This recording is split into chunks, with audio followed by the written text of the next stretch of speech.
ठेकेदार कधी मड़ई वसला उड़ी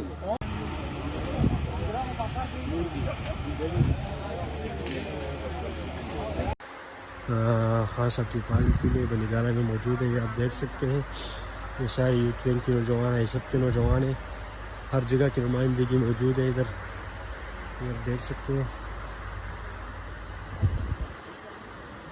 अभी रात 3 बजे का टाइम है, ये सारे लोग इधर मौजूद हैं।